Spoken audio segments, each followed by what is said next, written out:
Right. Okay. And I think we're live. Welcome, everyone. Welcome to this latest webinar from Conservation Careers. I hope you're all safe and well during these slightly crazy COVID times that we continue to be having, but hopefully are getting slightly easier as we slightly unlock. But fingers crossed you're well and all your loved ones are safe and well too. My name's Nick from Conservation Careers. It gives me great pleasure to welcome you to this latest in our kind of monthly training series from Conservation Careers, where we talk about all things related to planning for successful careers within the conservation sector and beyond. And today's webinar is all about how you can land more jobs, okay, and more jobs that you love as well. So you might be here because perhaps you're struggling to sell yourself or to put your best foot forwards, if you like, to present yourself as best as possible to employers, prospective or current. Perhaps you'd like to learn more about how to convince employers to hire you, or you want to show your current employer that you can do more. Well, you're not alone and you're in the right place. Okay, so before we kind of dive in and introduce our guest speaker today, I just want to ask briefly, those that are on the line, if you can give us a bit of a heads up as to where you're from. So it'd be great to kind of hear in the chat box, jump to chat and tell me where you're from. So it's Nick here in the UK. We'd love to hear where you are right now and what your name is. Partly so we know you can hear us fine, but also partly it's lovely to kind of see you guys on the line and where you are and what you're doing. So yeah, drop us a line. That'd be lovely. While you're doing that, hey Sandy, Perth in Scotland, Kath from Doncaster. I'm from Doncaster too, so welcome, Kath. In fact, I think I recognise you. How you doing? While you're doing that, let me introduce our guest speaker then today. So our guest speaker today is Jette Stubbs. Now, Jette is a career and business coach and creator of the Happy Career Formula.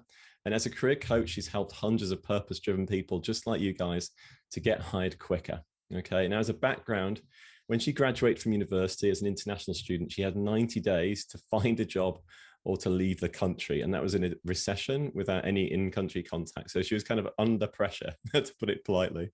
And she had tons of skills, but really no idea how to market herself. So she had to learn quick.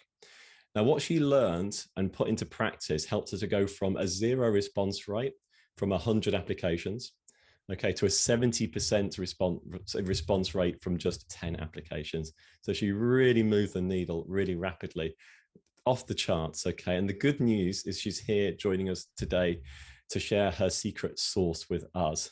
So Jette, thank you so much for kind of jumping on. Welcome. Do you want to say hi to the team and just introduce yourself a bit? Yes, thank you so much for having me, Nick. So excited to be here. Honestly, your introduction for me was excellent. I don't think I could say more. Job done. Yes, you did a job well done. Well, that's great. It's lovely having you on the call today. And you're in the Bahamas right now, right? Where you've got yes.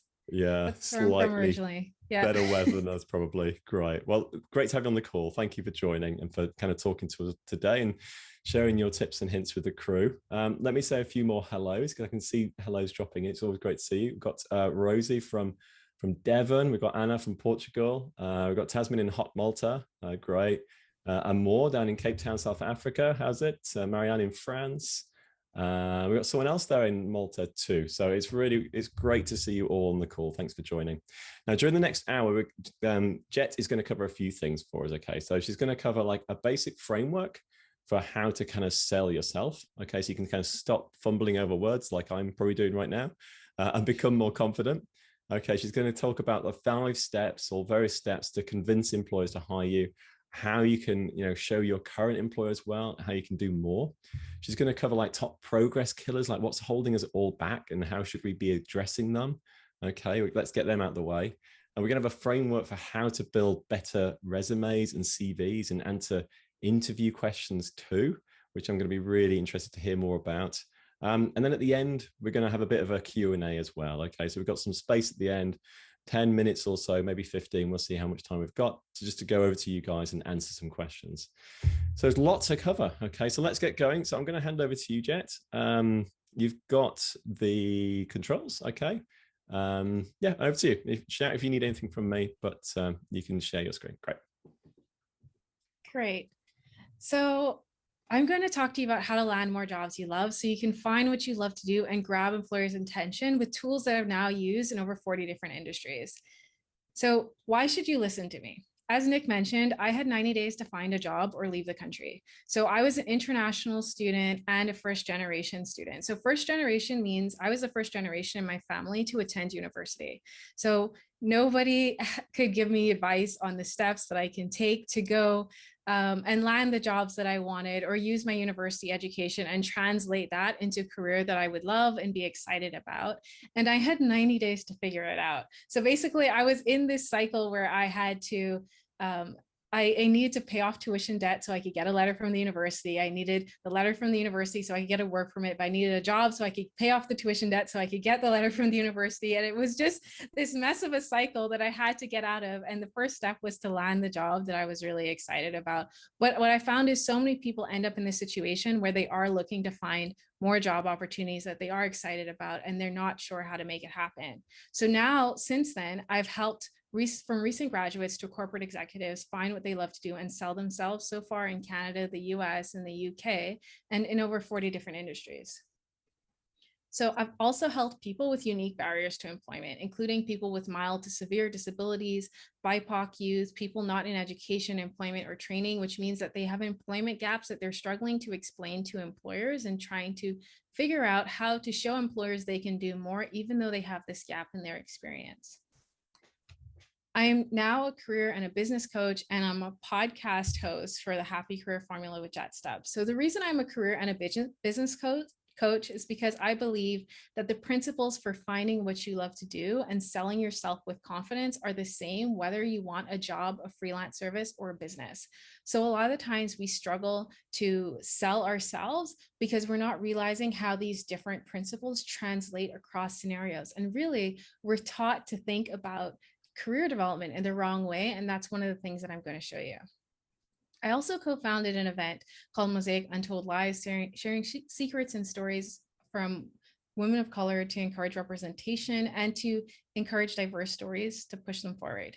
So why should you care? Does this really work? That's one of the bigger questions that people tend to ask. Will this work for me? So these are screenshots from people who have used the tools that I'm going to teach you today to land jobs that they love, from entry level as a marketing intern all the way up to higher income earners during the pandemic. So these tools and principles, I developed them when I was looking for work during the recession, and people have continued to use them today during the pandemic to access opportunities. So it's not something that just works in one scenario or in one situation. It's worked across industries, across career levels, and across countries.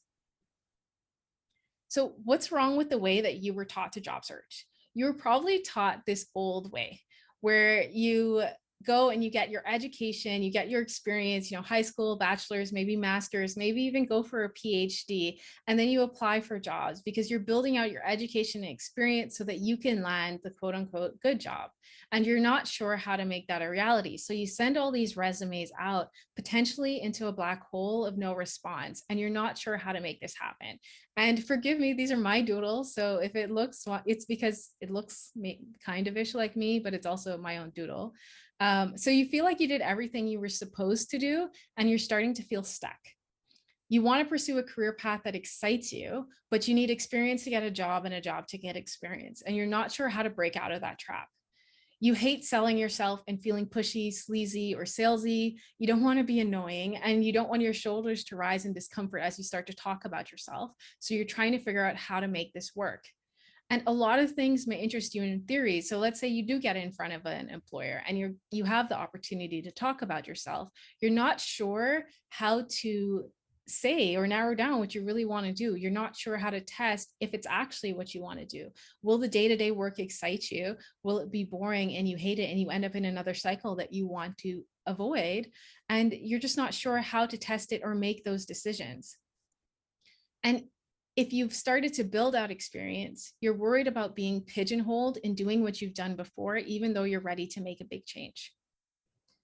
You want to avoid the toxic work environments and the micromanaging bosses, and you're not sure how to have those discussions to make that a reality for yourself. So what's wrong with the way that we're taught to job search? You want to learn the new way. So you want to make a shift where you're focusing on solving problems that employers care about. And you want to do what you love and solve problems for companies to build a career that aligns with who you are. So you you stop hating Mondays, you're excited to go to work, you love what you do, makes a positive difference in the world. So it's meaningful work that you are proud of and excited to share. And if you're here on conservation careers, this is particularly important to you probably. And you want work-life balance so that you have time to spend with loved ones on hobbies and interests, and so that you can practice self-care and take care of yourself. You want to have more influence and control over your income and benefits, but you're not sure how to make that a reality. And the truth is, you want a way to get companies excited to work with you without you feeling like you're being pushy or you're selling yourself or you're forcing yourself. You want to feel authentic while you were talking about yourself and what you do. But something starts to creep in where you start to wonder, is this realistic? So just type in the chat, like if you think this is true, if this is something that resonates with you, just let me know. So we're going to make this shift from this old way of talking about yourself to this new way where you're focused on solving problems that employers care about. And I don't want you to feel like you're taught stress and struggle, bad advice, or working too hard, which are all the textbooks here in this image. I don't want you to feel like you were taught a path to just go and build out your experience, high schools, bachelor's, master's. I want you to understand how to solve problems that companies care about. So how do you make that shift? What's wrong with how you were taught about job searching, career building, and success? So you were probably taught the old success blueprint. Education plus experience plus hard work equals success. But you're finding it's not turning out into the career that you want because you need to learn the new success blueprint. Solve a problem that companies care about and ask for what you want in return. So I want you to understand how to ask for the compensation that you want in return so that you can create financial success and opportunities for yourself. You need to see yourself as an investment. So you are an investment, and every time that you are talking to an employer, you are telling a story about how you can help. Your resume, your cover letter, your LinkedIn profile, all of this tells stories about how you can help and how you can add value. So you have this tension between where you are at now in your life and where you want to be. Employers have this tension between where they are at now in their life and where they want to be with their business, right? I have a tension between where I'm at now and where I want to be in life. Everybody has this tension, and this includes companies.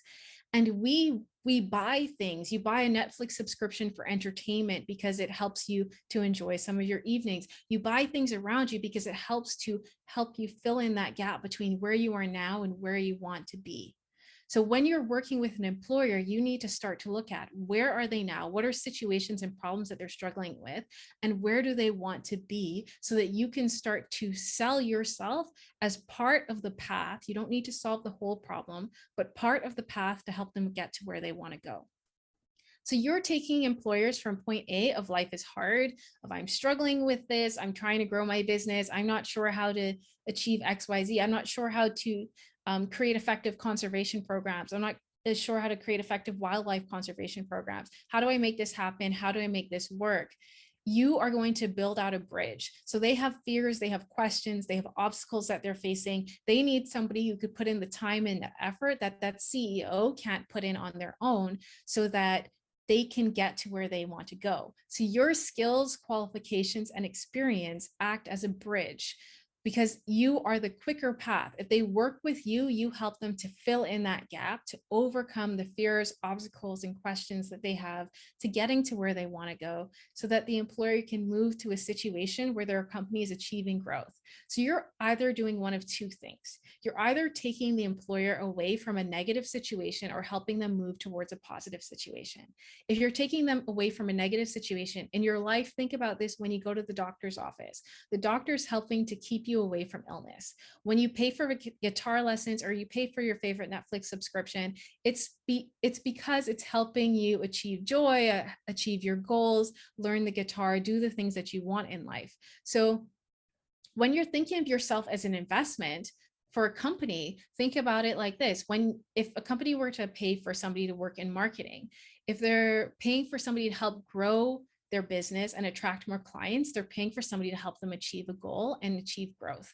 If they're paying for somebody to deal with customer grievances, for example, you may have picked up your phone and called an internet company to cancel, or your cell phone company to cancel, or complain about how high the rates are. When you're doing that, the person that you're speaking to is solving a problem for that organization to reduce the number of clients who are leaving the organization or canceling their service. So anytime you are helping, you are either helping to move people away from something negative or move them towards something positive.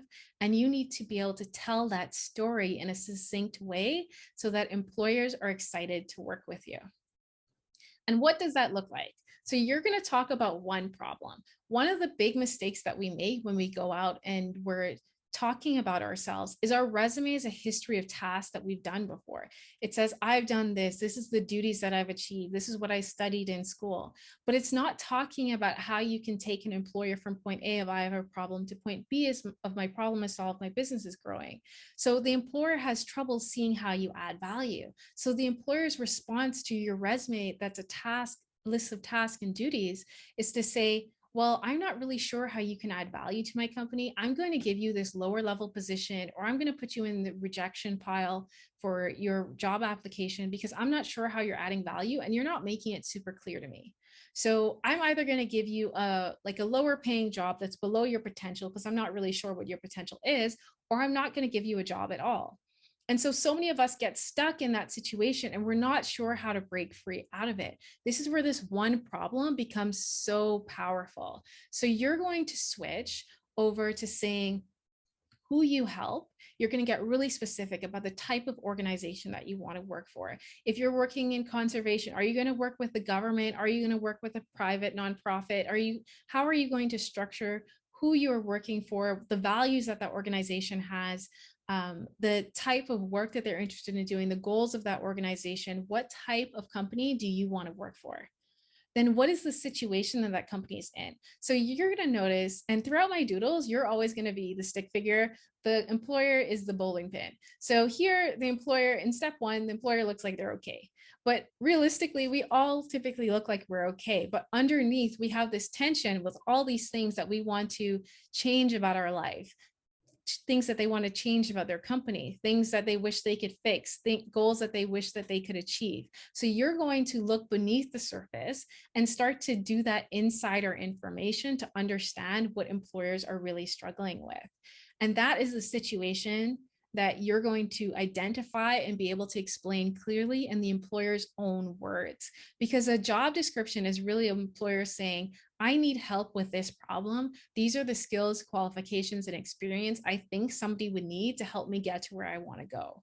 But you can tell them a different story about how you can solve their problem with different skills, qualifications, and experience. It's possible. And you can start to have discussions with employers and networking events and different opportunities where you can get in front of them and talk about how you can solve a problem that they care about. Next is you're not going to say you solved every problem. If I came to you and said, hey, I can solve every career problem you've ever had in your entire life in 30 minutes, you wouldn't believe me, and you shouldn't believe me. You know that you need steps. You know that there's no one trick wonder. Employers know this too. So you can't go to employers and say, I can do any and everything. You want to have a clear message of the value you add and how you help the employers grow. So you are going to identify the unique task and role that you fill to help employers get to where they want to go. Then you're going to build out your skills, qualifications, and experience to tell a story about how you help. This forms the building blocks for your bridge. And then you talk about the result, the better situation where they do feel whole again. They feel like they're achieving growth. They feel like their business is still growing. They feel like they're making more progress towards achieving their conservation goals. So this is a story. This framework, you can Google the situation, task, action, result framework. A lot of the frameworks that I'm teaching in the doodles here are my own, but this one piece is something that you can Google and learn about. You can learn about writing STAR statements for your resume. So situation, task, action, result is STAR. You can learn about writing these statements for your resume to start to make some progress in how you are selling yourself in your resume. And this applies to CVs too, if you're in more of an academic career path. So why is it so powerful, this one problem, because you can turn this one problem into a super compelling sentence. So I help, or I want to help, if you're not sure, if you haven't done the work before, this type of employer who is struggling with this specific problem, or who is trying to achieve this specific goal, by offering my skills, qualifications, and experience as a solution so they can achieve a result. And what does this sound like in practice? So in practice, this looks like I help the Canadian government, who is struggling with creating financially sustainable, equitable, and accessible healthcare for an aging population with geographically dispersed groups in like the Northwest Territories, by offering an understanding of healthcare determinants, healthcare logistics, micro and macroeconomics, and healthcare policy, so we can create the future of financially sustainable, equitable, and accessible healthcare for all Canadians. So that's a very powerful sentence that could become the first sentence for a LinkedIn profile. But do you see how I built that out? So I help this particular employer, right, who is struggling with this unique problem, creating equitable and accessible healthcare for Canadians, right? By offering unique skills. So I listed out a combination of skills, qualifications, and experience, healthcare determinants, healthcare logistics, micro and macroeconomics to understand how everything's being pulled together, and healthcare policies to understand the laws, so we can achieve the future goal. This is a building block. This sentence is super powerful for creating a shift. When an employer says, tell me about yourself, what do you do in a networking event? This is a time for you to pull out this sentence and then add what's often called trust markers. So for me, some of my trust markers are, now I've worked over 40 different industries. I have over a decade of experience working in career development. I've worked with people in like multiple countries. These are different trust markers. So what are some success factors that you can put behind the sentence to make it more powerful when you're pitching yourself to employers?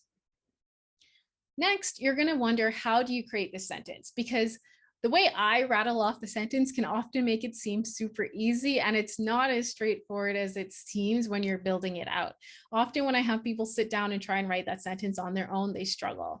And the reason is they're not sure what they want to do. So this is how I help people narrow down their career options to figure out what they want to do. First, I help them figure out what they desire out of life. And sometimes for some people, this can seem a little like woo, like, why are you asking me what I want out of life? Why are you spending my time during a coaching session asking me what I want? But the truth is, success is unique to each and every one of us. So my definition of success is different from your definition of success. You may not want the things that I want out of life. And what you want out of life now is going to be different from what you want out of life 10 years from now. So first you have to design and determine what a happier life looks like for you, and what factors you would need to support that, so you can make those the negotiation factors when you are talking to employers. Next, you'll want to figure out demand. So demand is other people's desires. So this is where companies have that tension between where they are now and where they want to be. All companies have this tension. So you need to figure out what is most important to them, because the more valuable, the more they care about that problem, the more they're going to be willing to pay for it. Think about if you're selling nutrition lessons. If you're selling nutrition lessons to a healthy 25-year-old, they're not going to consider it to be as valuable as if you're selling healthy nutrition lessons to a 70-year-old with diabetes, where you can help reverse some of their diabetes and help them live an extra 5 to 10 years, right? You need to figure out who suffers most from the problem that you want to solve. What is the most value you can add, how you can start to talk about adding more and more value to that organization. Next are your skills. So your skills are your skills, your qualifications, your experience. So what did you study in school? What degrees or licenses do you have? But sometimes we don't want to use all of our skills. Sometimes we want to make a major career shift. That's okay. You want to know how you can combine your skills, your qualifications, and your experience to add value to an organization. And you're going to go through and write a pros and cons list about the skills that you enjoy using and the skills that you don't enjoy using as much, things you want to change, things that you don't want to do anymore.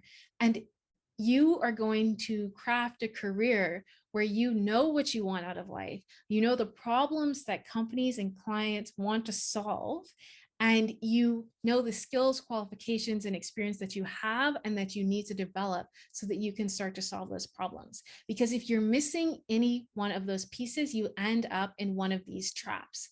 So you'll either end up an unhappy professional where you hate Monday and are asking for the coffee, please, because you're just connecting your skills to demand and you're applying for jobs and saying, tell me what to do.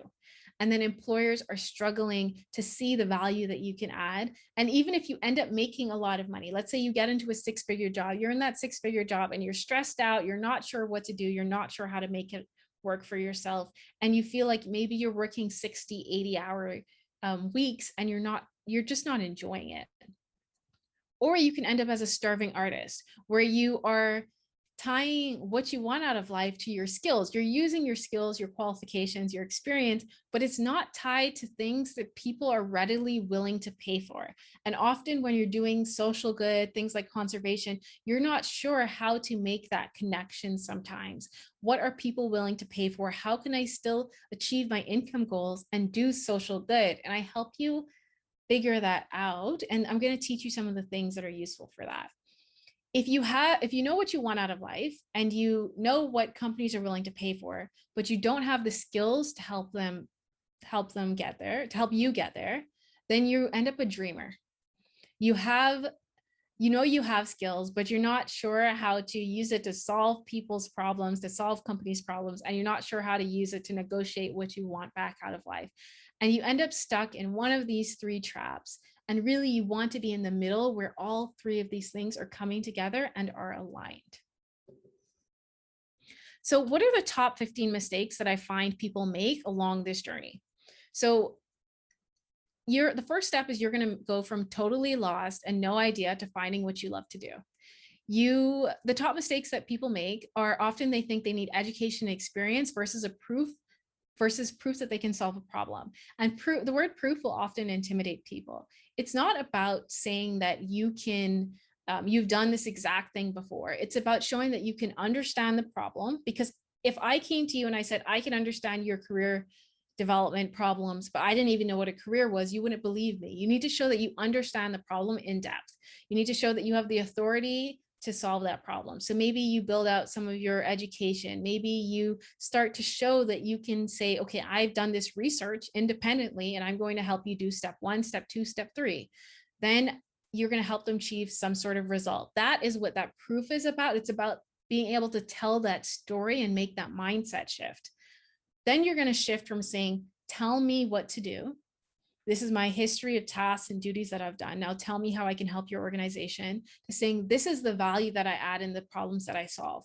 Your resume, your cover letter, your LinkedIn profile are going to tell that story over and over again so that you have one coherent message about how you add value. And it's okay if you want to change that message in the future, but you have one message that you know employers are excited about and that can grab their attention. Then you're going to shift from thinking it all has to be your idea. So think about it. Have you ever sat there and just thought, how am I going to come up with this idea? How am I going to take my next step in my career? The truth is, it's not supposed to come from you. It doesn't have to be your idea. You are going to switch from thinking it all has to come from you to listening to the needs and wants of employers. And that's where you start to look at job descriptions and see them as an employer sending out a message about what they need and the value that they need. And you're going to dissect that job description, break it down and say, what are the skills that this job description is listing, the qualifications and the experience that they're looking for. Extract that out of the job description, make a bullet point list, and then your resume and your cover letter is going to match that bullet point list to show how you help.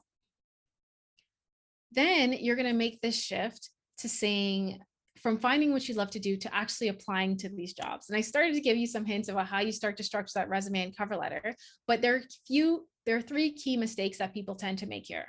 So one is they make their resume a history of tasks that they've done and duties that they've completed. So it's kind of like saying, hey, I ran on a treadmill over and over, but I never actually made the distance in the kilometers that I needed to get to be in a new location. I just ran in a circle over and over again, sort of running on that hamster wheel. You can do a bunch of duties, but never actually move the organization forward to where they want to go. Maybe you didn't know how to do those duties well. Maybe you weren't focused on where they want to go. Maybe you weren't keeping the organization's goals in mind. That's why it's so important to keep this holistic picture about how you can add value. So you're going to shift to your resume as a history of solving problems and meeting people's needs. Then you're going to shift from saying, I can do anything, to I solve specific high value problems that I know your organization cares about. And this is why you should trust me to solve this problem. So when you're applying to jobs, when you're approaching people at networking events, you're not going to be approaching any and everybody. You're going to be approaching the select few that you know that you really want. When I talked about going from a 0% response rate to over 100 job applications to a 70% response rate to 10 applications, the big difference to notice there isn't just the 0 to 70%, it's the 100 to 10. I applied to fewer jobs and got a significantly higher response rate because I was using a formula for selling myself effectively. So then you'll write job descriptions and pull out those skills, qualifications, and experience that I listed and look at it as an outline of the problem. So you'll look at the job instead of just the list of qualifications and experience, you're going to pull out the right information. So when they say this person will be hired to, under the supervision of XYZ, you will be doing, you're going to pull out those words and use those words, use the employer's own words to fill out your cover letter and your resume. Then once you apply to jobs and you're trying to get the interviews, here are the next 3 mistakes that people often make. They think it's all about them. Super nervous with all of the butterflies fluttering. You're not sure how to take the next step or how to make it happen. And you feel like your stomach's all aflutter and it's churning when it's time to talk about yourself. It doesn't have to be that way. So you're going to shift from having all those butterflies to being a problem solver and a connector of people. If you go out to an event, you're going to say, okay, well, I met Tom here, and Tom wants to work in wildlife conservation in Australia.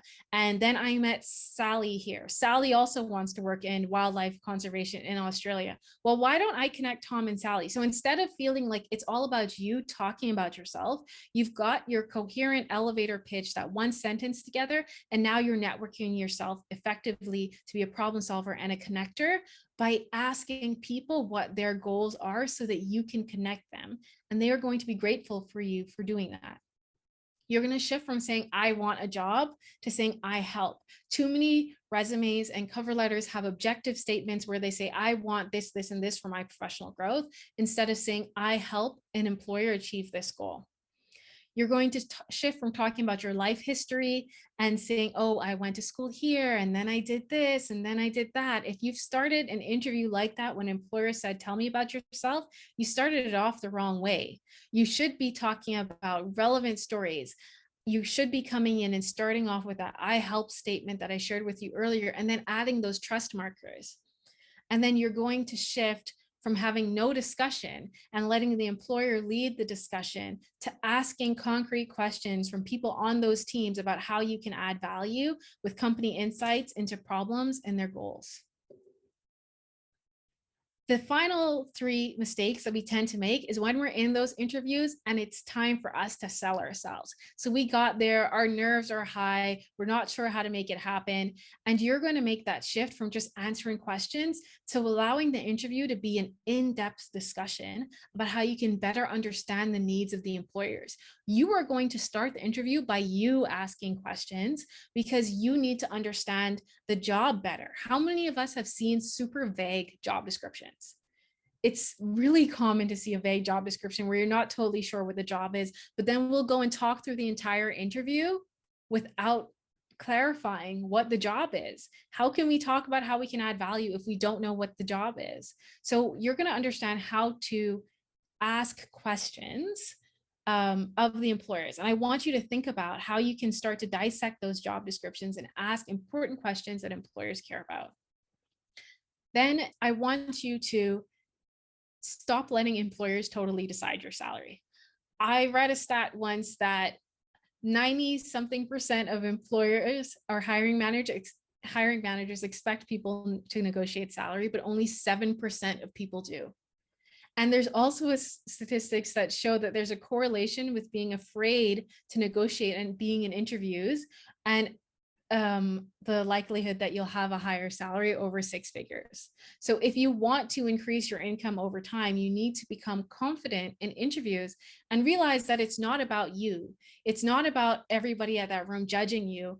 It's like there is a big Lego in the middle of the table. Let's say we're in an in-person interview, and your goal is to help the employer see how you can help them build out that Lego to become what they want. So if you're sitting on your side of the table feeling like, oh my gosh, this person's judging me, and you're looking at this mountain of a problem, you're not actually looking at that big Lego in the middle of the table from the employer's angle. You need to get up, get to the other side of the table, and talk as though you're sitting next to the employer, helping them solve their problem. Let's problem solve this together so that we can help you get to where you want to go. This is how I would help you. This is the next steps that I would take. These are the questions that I would ask. This is how you add value so that you can discuss the return on investment employers would receive from working with you. And then you're going to shift from tracking hours. So you're being paid for this hour that you work and that hour that you work, which gets you closer and closer to minimum wage, to focusing more on solving higher value problems that companies are super excited to pay you for, and being paid for the problem instead of the hours that you work, so that you can be paid more money. So when you see somebody making a shift from an entry-level job to a 6-figure opportunity or a VP level role, they're not being paid for doing tasks over and over again. A cashier, like a barista, these people are paid to do tasks over and over again. When you're being paid to be a VP of marketing or a VP of wildlife conservation, you're being paid to guide the strategic direction, develop and solve problems, develop solutions to solve a problem for that organization that they really care about, and to lead teams of people to help you solve that problem for that organization. So let's hop to Q&A and discussions. If Nick, you're still there. Oh, I'm still here, all right. Yeah. And I was just captivated by that. Yeah. Thank you so much. That was so interesting. Thank you. Could I ask you to stop sharing your screen, and then we can kind of jump back to videos as well, probably at this point. Yeah, gosh, I was just talk about delivering value in a short space of time. I think you've rather wonderfully covered so much and kind of really turned a lot of job seeking and career progression slightly kind of on its head, I think, with the sort of framework that you're sharing. And I find it really exciting. And I love that kind of STAR model that you talked about: situation, task, action, result, or response. It's really neat. And I think it sort of provides a nice, clear way, actually, with which you can actually start to build out cover letter statements. Yes. Yeah, elevator pitches, like you said, LinkedIn profiles, the top summary of your CV. Yeah, and actually in an interview setting, actually explain the sort of value you're delivering, the problems you're solving. So there's so much in there. Look, we've got time brilliantly actually for Q&A, which I'm really pleased for. So, and we've got a good bunch of you on the line. So if you'd like to ask some questions, then we're here to answer them. Well, certainly Jette is, and I'm here to pass those questions across. So let's use the Q&A button. Guys, if you can see that down at the bottom there, rather than the chat, we'll go to Q&A. Feel free to type your questions in. Try and keep them fairly short and succinct, okay, as clear as you can. If we get multiple questions, then feel free to kind of vote as well. And the one with the most votes, we'll just cover that one first. Okay, so start typing your questions in, and then when they drop through, we'll hand over to Jette and get her thoughts and opinions on that. I can see some nice comments there too. Elena is such a condensed and valuable bunch of insights. Wow, I totally agree with that. Right, well, while you're thinking about questions, I've got a bunch of questions down here. Everything that's highlighted is something I'd like to know more about. So where do I start while the audience thinks about their questions?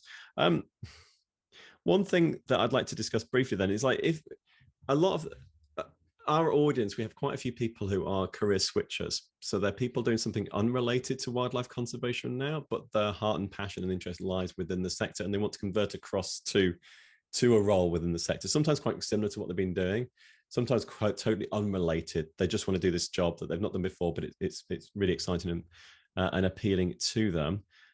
How would you present yourself to an employer as someone who doesn't have direct experience of a specific job, or a role, perhaps you haven't got experience of solving the particular problems they're talking about, or you have skills gaps or experience gaps, something like that. What's the best way of bridging quite a large gap from where you are to where you want to be? Have you got anything to share around that?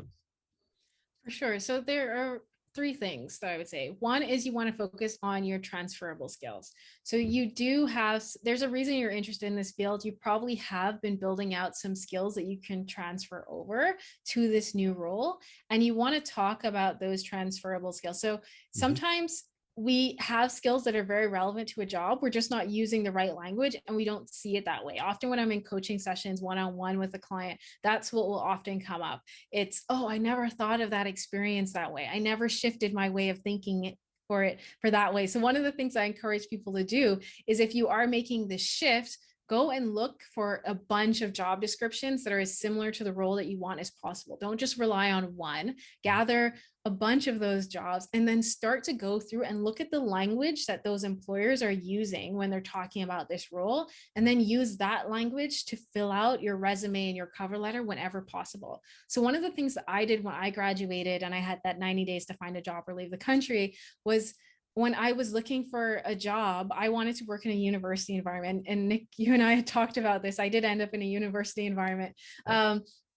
And I wanted to be an assistant for what's called, actually the department doesn't matter. I just wanted to be an assistant for my role. And so what I did was, I didn't just sell myself to be an assistant. I looked up the roles that were essentially like the VP of that role or the manager of that role. And I looked for the languages, the language and words that they were using in those job descriptions, because entry-level roles, you'll notice the more entry-level it becomes, the more vague the job description becomes. The more money people are paying, the more that they're willing to give you as a salary, the more they want to be super specific about the value that you're going to be adding and the problem that you're going to be solving for that organization. So instead of looking for the roles that you think you want, look for roles a few levels above, and that will help you to find the language that will help you maybe to think of some ways that your skills can transfer. The second thing is networking would be really key. So when people are shifting roles, I'll often have them reach out to people on the teams that they want to work for. And often people think, oh, I should reach out to the hiring manager or the CEO. And those people are super busy. Those aren't the people that you want to speak to.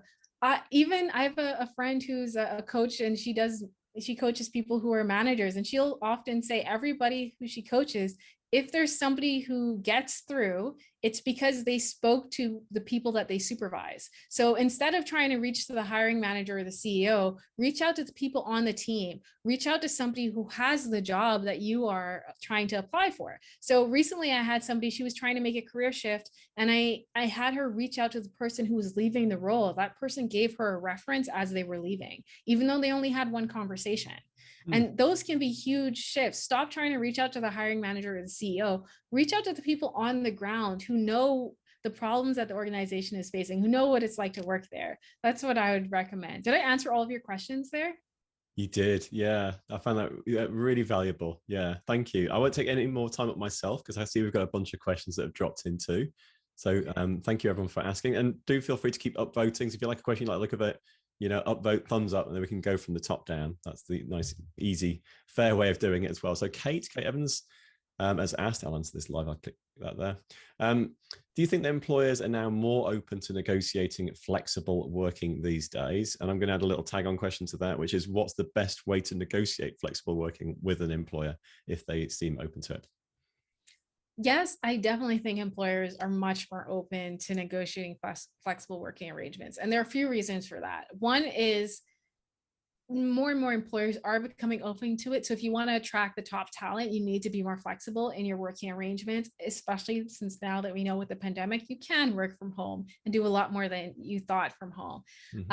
The second thing I would say is, if you want to negotiate that, you really need to figure out, okay, what are the key performance indicators for this role? And can I achieve most of those things while working from home? Because if you can show that you're getting your job done, the employer doesn't really need to think too much about you, ask you too many questions. And they don't need to follow up with you to do the work. That's the biggest fear employers have, right? If this person isn't in front of me, are they getting the job done? Are they just taking the money and not doing anything? That's the fear. So you need to address that fear and say, okay, what if we have this sort of reporting mechanism in place? I'll let you know what I did at the end of each week, or at the end of every 2 weeks. Or we set our key performance indicators, what you'd like me to achieve, and for every 3 months. And then every week or every 2 weeks, I just keep you updated on where I am on achieving those markers. Because more than just paying for your hours, they're really paying for those key performance indicators to be hit. So if you create flexibility for yourself, but you're helping them achieve their goals, they're okay with that.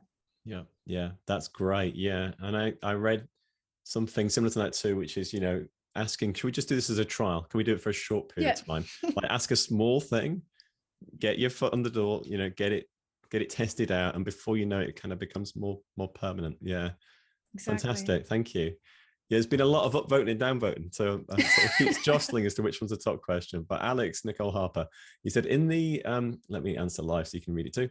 In the I want to help employer statement, how do you sufficiently differentiate the problem from the solution? i.e., not just saying I want to help with XYZ, so that the employer can achieve XYZ. Can you kind of talk to that a little bit?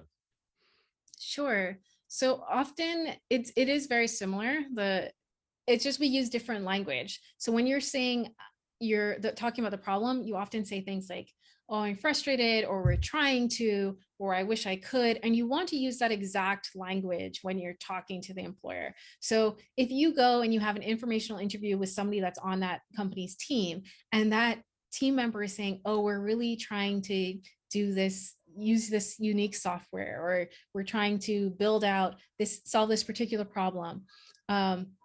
You want to talk about that specifically. Sorry, there's an ice cream truck that's just passing by. No, you hear it. So you want to talk about solving that specific problem using the language that the employer is using. Then when you're talking about the solution, so if you're saying you're struggling with your marketing efforts, often the success will have some sort of key performance indicator or metric attached to it, right? So successful marketing will look like, I attracted 50 new clients this week.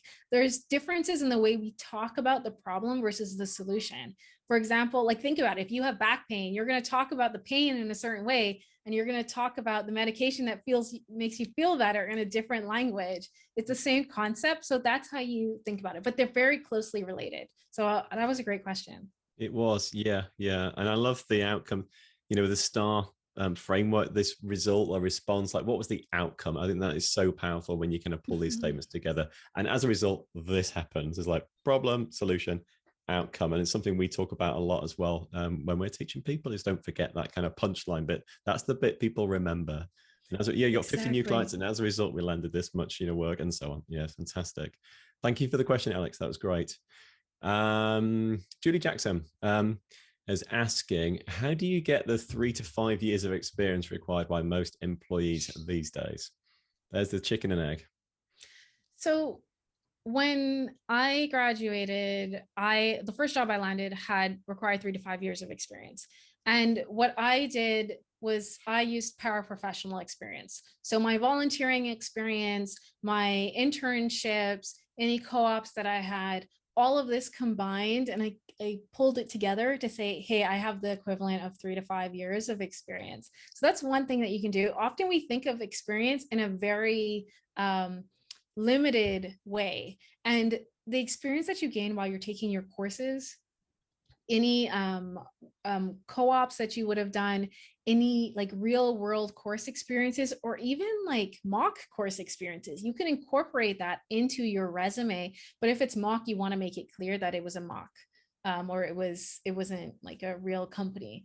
But I want you to shift how you're thinking about experience and making it broader, because the real reason that they're not responding to you isn't that you don't have the 3 to 5 years. It's that you're not talking about how you solve the problem. Because 3 to 5 years is basically sort of like the blanket year number that they'll use for an entry-level job, which recent graduates, exactly. It's like, you need something, but your experience during your degree, if you have one, in any like education experience, sometimes even your life experience can come into play. If you're working for a company that you're really excited about and that you've been following for the last like 10 or 20 years, bring that knowledge into your cover letter. Talk about how you have an in-depth knowledge of the company and the types of problems that they solve, how they've grown over the years, what they value. All of these things can add up. Did I help to answer that I think one? so. I think so. If you want any more on that, Julie, feel free to kind of drop another comment in or another question. But yeah, that's really useful. Thank you. Thank you, Jet. Julie, I think Julie Jackson again, but you've been upvoted, so you're at the top. Well done. How do you ask an organization, and to life, how do you ask an organization for more information on a job description so that you can use a star approach in your application? Have you got ideas as to, how to reach out or how to do that informational interview maybe? And I want to expand beyond that too, if I may. How do you identify the core problems that employers are trying to solve when looking at a job advert? Because they're often saying, I want someone who can do X, Y, and Z, but is there any hints and tips as to how you can kind of get the information you need in order to pull together successful applications? Okay, so just to clarify, I want to make sure I understood the question. So you're asking me, how do you pull out the right information from a job description to make sure that you're creating like a stellar resume and cover letter, basically? Yes, and that's not quite what Julie was asking actually as well. Okay. So apologies, Julie. Julie was saying, how do you reach out to an organization to get more information to enable you to pull together applications, particularly using the star application? So I guess I'm saying, when you look at a job application, an advert, have you got any hints and tips as to the details you're looking that are going to help you to kind of pull those star responses together? And also then if it's not all there, how do you then approach the organization to get that information? Have I muddied things? Sorry. No, it's okay. That's great. So there are 3 tools that I typically have people do to gather information from an organization. One is to, like I said before, reach out to people who are employees of that organization, ideally within the teams that you want to work in. So you'd be surprised how quickly you can get on an informational interview when you reach out to somebody on LinkedIn. LinkedIn is a resource that tells you who's working within that organization. If instead of trying to reach out to the hiring manager or the CEO, you reach out to like an assistant or the secretary or somebody who doesn't typically have people constantly blasting their LinkedIn profile, asking for connections, you can get a lot of useful information because those people typically have their ear to the ground. They know what's happening in the company, but they also have the contacts because they can say, hey, I'm going to go see my manager tomorrow. Would you like me to connect you to? Or we're going to have this unique event, or we're working on this right now. That's a really good way to get information from a company before you apply or before an interview. The second thing that I would say is most people don't dissect the job description. I think this is where you were coming in with that, Nick. So there are a few things that I want you to look at with the job description. One is really determining what is the problem that that company is trying to solve. I don't think many people look at a job description and say, okay, what are they really trying to solve here? They typically just say, okay, I'm going to send out my resume or cover letter that is just a list of things that I've done before, right? It's not really dissecting and saying, okay, this company is saying, I will be hired to do this. My cover letter should say, I have the skills to do those exact same words, right? So that's one piece of it. Then you would go through and you would highlight the skills, qualifications, and experience. So I often use the same word, that phrase over again, skills, qualifications, experience. You can have the skills to do something, but not have the qualifications. So for example, I went and I jumped in to do my master's and then I had to leave because my dad got sick. I didn't get the qualification to do my master's, but I did 7 out of 8 of the 8 courses required. So I have a lot of the skills to do the jobs that would require that master's degree. And I've been hired to do jobs that have required that master's degree, but I've never went back to get the qualification because I've been able to access the opportunities. So you have experience. Experience is when you actually take those skills and use it in a practical way.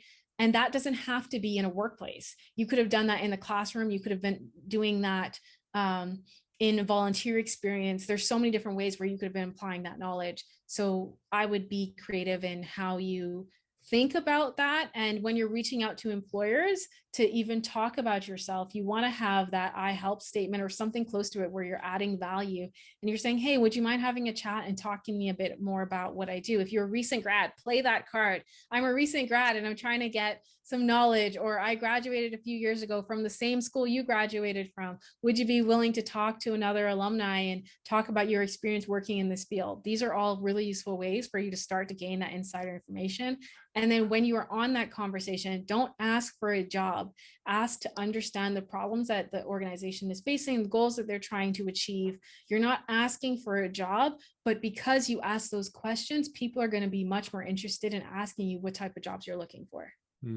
Really, really fascinating stuff. Thank you. Thank you. We're almost up on time, but I think we'll pitch one more question to you if we may. And then we'll round things up. There's a fairly lengthy question here from Kath. Hey, Kath. Thanks for your question. I won't read the whole thing out, but if I can paraphrase, she says she's been recently turned down from a job and she feels it's down to her age. She's in her 50s, fit and able and active, given lots of examples in the interview, but she feels that it was an age that was holding her back. Have you got any ideas how she can overcome this possible ageism, in her career transition? For sure. So ageism is a real thing and it happens on both ends of the spectrum, and it can be really frustrating. So one of the things that I would recommend is don't have more than 10 years of experience, max 15 on your resume. So often people will list 20, 30 years of experience, and that does indicate your age. So typically it's recommended to keep it down to 10 to 15 years of experience. If your most recent role was more than 10 or 15 years, you could even just shorten that down a bit and just say where you were at for the last 10 years. That's a sort of a resume best practice. Even as your skills develop, even if you only have 15 or 20 years of experience, you don't need to list all of that. Just keep the most relevant stuff to the job that you're applying for. The next thing that I would say is when you are talking to the employer, they may have questions. Are you current on the most recent software or tools? So you want to have that discussion up front. Often when I'm working with people with different barriers to employment, we'll talk about having that discussion up front so that employers or hiring managers aren't left questioning and trying to figure out, can you do this? Have that discussion up front with them. Okay, this is how I've been staying current. This is how I know what's still going on. This is how I can add value, or this is how I'm going to shift and use my skills to be in a more of a managerial role or leading teams and using my people skills. So it depends on how you're shifting that knowledge. But we often see as a disadvantage often has many, many areas of strength. Fantastic. Thank you. And thank you, Kath, also for that question. And thank you everyone for kind of coming along today for the session. There's a bunch of questions we didn't get around to just purely for time, but thank you for asking them. We'll make a note ourselves internally at Conservation Careers, and we'll make sure we try and loop this content into future training events that we'll be running as well. Jette, it's a huge pleasure having you on the call. Thank you so much. If people want to find out more about you and your work, where should we send them? We know you've got a great course. I'm very happy to kind of share with the guys here about your course, Land More Jobs You Love, where you talk about this, but a lot more. You flesh out more details. Do you want to tell us a little bit more about that, maybe?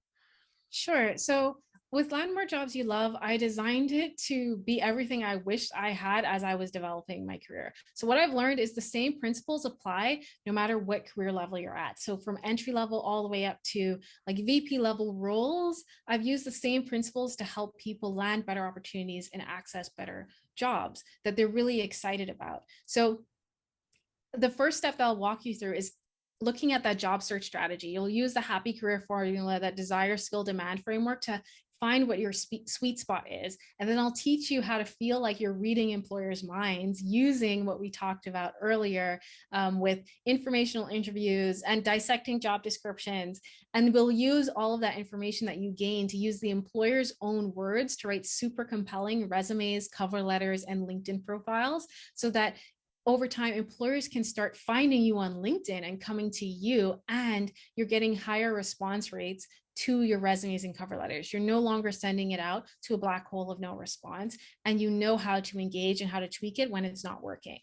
then we'll get you ready to talk about yourself, because writing about yourself and talking about yourself are two different things. So we'll get you ready to do networking strategy and elevator pitches and interview prep so that you can access more interviews, and in those interviews compel employers and grab their attention so that they're excited to work with you. I've had many people go through this process and go from bombing interviews. So I had one client that I worked with earlier this year. He did 22 interviews and not a single job offer because he knew how to write about himself, but he couldn't talk about himself. We worked together and he was able to land the next job that he got an interview for. So it's a really big shift from writing about yourself to talking about yourself, and putting that STAR framework into action and overcoming your fears and self-doubts to talk about yourself with confidence. And then we'll get into salary negotiation so that you could be confident justifying how much you want to be paid, because salary goes beyond just salary. It's really about compensation negotiations. What do you want flexibility wise, working from home, as you mentioned earlier, Nick? All of these things are important. And in Land More Jobs You Love, I break all of that down. And as a thank you to Nick for having me on here on the webinar, I have created a discount code for all of you. It's Conserve Careers. So I'll type that in the chat so that you can access it. And it gives you $100 off any of the online courses. That's super, super valuable and kind as well. So thank you very much. Yeah, I put the link in as well into the chat there if anyone's interested, jettestubbs.com/LMJYL. I'm dyslexic, so my letters are all over the place, but I think I got that right. Yes. And Conserve Careers is a great discount code as well that you can kind of save some money if you choose to kind of take the course. Thank you so much, Jet. Once again, it's a real honor having you on the show. I'm sure we're going to stay in touch and stay connected. Thank you, everyone, for joining us today. Everyone stay safe and well. We're going to be sharing this recording very soon on our sites. If you want to come back, if you want to share with others you think might be interested, then feel free to do so. Until the next one, stay well, everyone. And thank you again, Jet. We'll be in touch soon, I'm sure. Yes, thanks, Nick. Thanks for having me. Thanks, guys. And thank you, everyone. I can see some lovely messages dropping in. Thanks all. Thanks, Sandy, Emily, and Colleen. Take care, everyone. Bye now.